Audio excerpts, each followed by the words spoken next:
Merong 6 units ng luxury townhouses dito sa BF Homes Parañaque. Nasa loob ng safe, gated, and flood-free subdivision.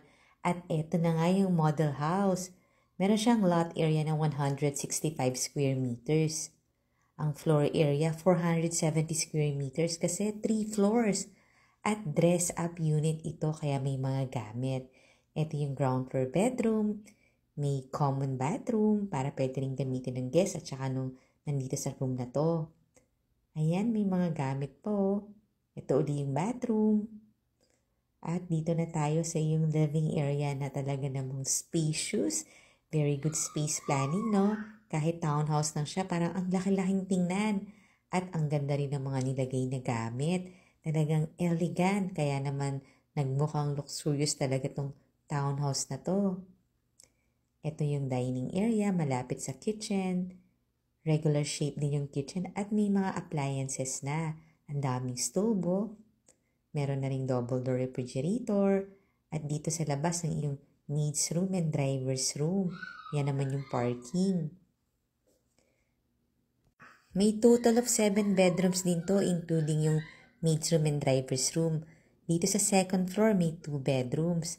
At nandito nga ang master bedroom na naka-interior design, fully air-conditioned, may living area sa bedroom mo.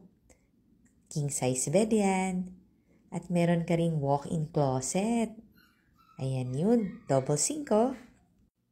Ang luwag talaga ng mga spaces kaya ma-appreciate mo to lalo na sa actual. Ito naman ang girls' room.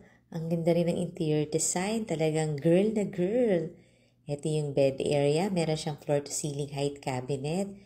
Tapos may space ka pa rito kaya merong study area, fully air-conditioned din to at may own bathroom. May double shower. Nice layout, no? At syempre sa third floor, dito naman yung another bedroom na dalawa. Ito yung pinaka-family room kaya merong TV. Tapos may malapit ding balcony. Fully air-conditioned. Ang ganda ng kanyang interior design. May common bathroom naman dito para sa 2 bedrooms. At eto na nga yung boys room. Panoorin mo din yung full house tour nito sa YouTube channel ng Home Search Philippines. Okay. Follow ka